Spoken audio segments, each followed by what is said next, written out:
Bonsoir, c'est bon comme ça? Bonsoir. Donc,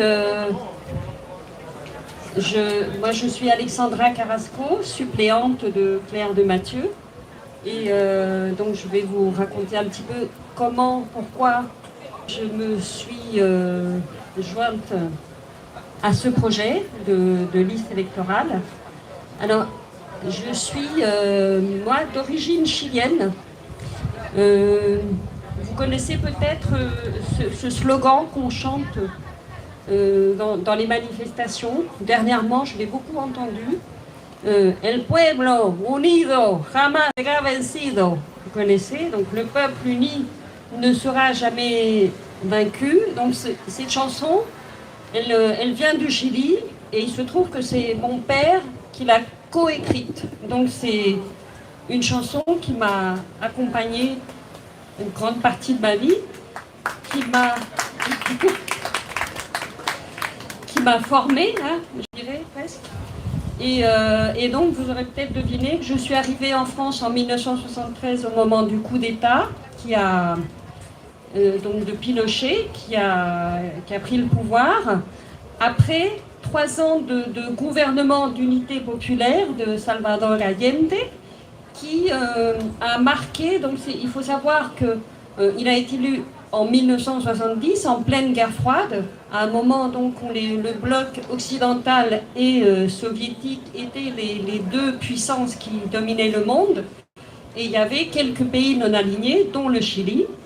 Et donc Allende a représenté, pas seulement au Chili, mais pour le monde entier, certains d'entre vous s'en souviennent peut-être, c'était un espoir d'une troisième voie, d'une voie qui n'était ni le capitalisme sauvage, de plus en plus sauvage, oui, ni le monde soviétique où on fait 3 heures de queue pour acheter une baguette.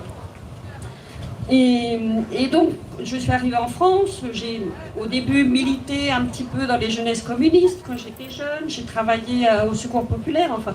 Et puis, Mitterrand a été élu, on a cru qu'il reprenait le flambeau d'Allende, de cet espoir, de ce projet qui était en fait le projet de reprendre la souveraineté du peuple, hein, face aux puissances économiques, face aux États-Unis à l'époque.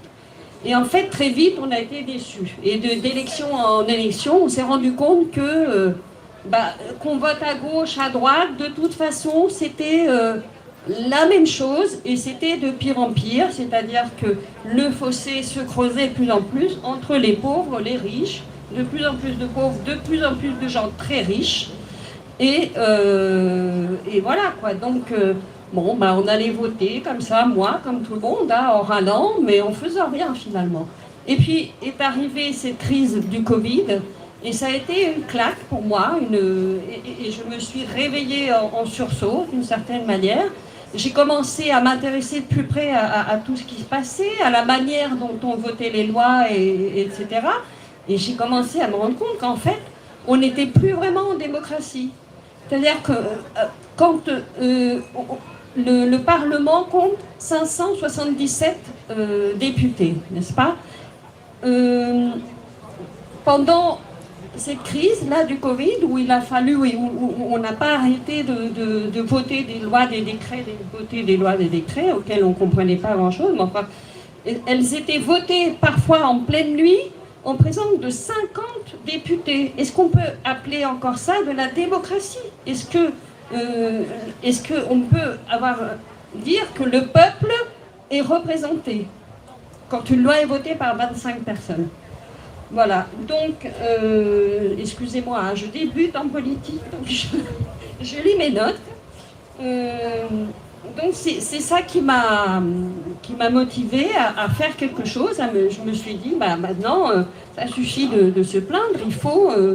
et quand donc j'ai rencontré Martin à travers Info Covid, et qu'il a dit qu'il cherchait quelqu'un, j'ai pris la décision la plus rapide de ma vie, je crois, c'est-à-dire qu'en vraiment, en 1 minute, Alors que je m'étais dit, non, je ne ferai jamais de politique politicienne.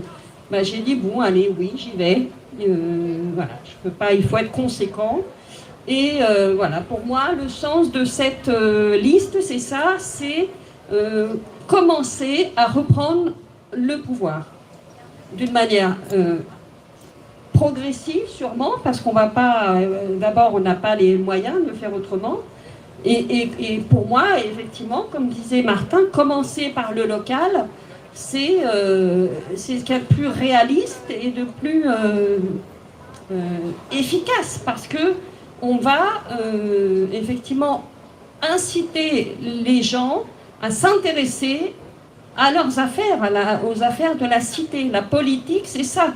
Le sens premier de la politique, c'est l'art d'administrer la police, la cité, la ville, la vie en commun. Et ça s'est complètement perdu. Et il s'agit maintenant, et à travers cette liste, c'est ce qu'on essaye